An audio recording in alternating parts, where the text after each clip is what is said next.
miss কল মাৰি থাকো হিমন্ত কিয় অপেক্ষা কৰো মানে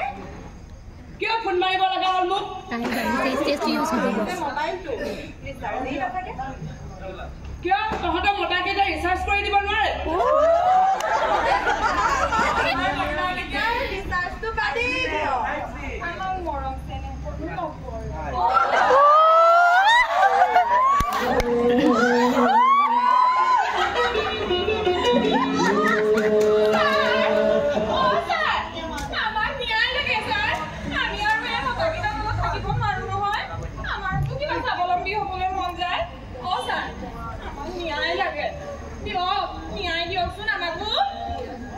হ'ব মই কিবা এটা চিন্তা কৰিম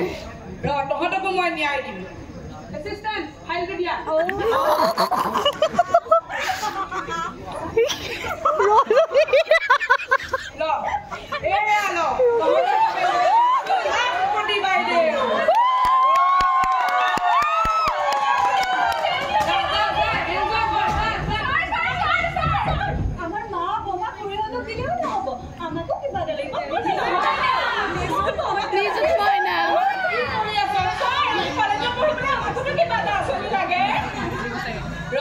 মই চিন্তা এটা কৰো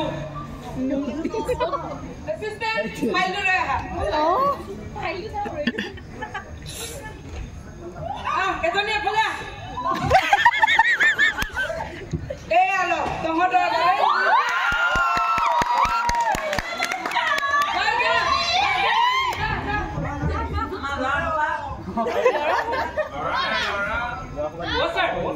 তহঁতৰ পদুম পঢ়ি পাৰ ৰাস্তাটো ঠিক কৰিব আছিল নহয় ছাৰ বহুত সমস্যা আছে ছাৰ যান বাহনৰ যিহে তলত ছাৰ পাৰিলে আপুনি ৰাস্তাটো সমস্যা এটা কৰি দিয়কচোন হ'ব মই ৰাস্তা ঘাট নিৰ্মাণ কৰিম ডাঙৰ ডাঙৰ ৰাস্তা ঘাট নিৰ্মাণ কৰিম ছাৰ মই স্মাৰ্ট চিটি বনাই দিম তহঁতক কিন্তু এটা কথা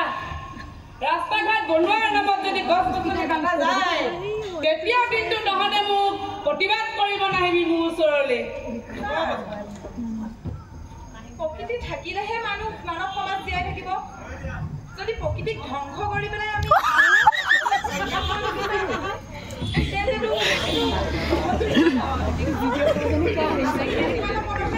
কিন্তু মানুহৰ কল্যাণ হয় আৰু প্ৰকৃতিৰ হ'ব মই কিবা এটা চিন্তা কৰিম মই পৰিৱেশো বিনষ্ট নকৰোঁ আৰু গছ গছনিও নাকাটো তাৰ বাবে মই কিবা এটা ব্যৱস্থা ল'ম মই বাৰু ভাবিম তহঁত যাচোন এতিয়া যা মোৰো মিটিং এখন আছে নহয় ব'ল তহঁতো ব'ল এচিষ্টেণ্ট আহা ব'ল তহঁতো ব'ল তাতে ইমান গছ গছনি আছে আমাৰ চোন জমপুৰীত এডালো গছ নাই মোৰ যে ভাইটি ইন্দ্ৰ স্বৰ্গত যে থাকে তাতো পাৰিজাতৰ গছ আছে আমাৰো ইয়াত এটা লাগিছিলে তই এইবোৰ আনিব নোৱাৰ ছাৰ আপুনি বিচাৰিব বুলিতো জানিছিলোৱে মই আনিছো নহয় এডাল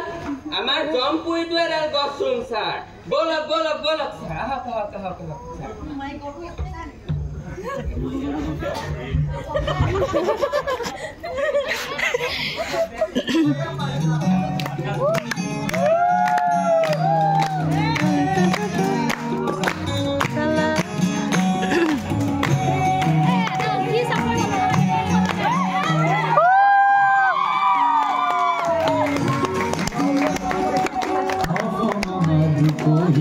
গুণৰো নাই হে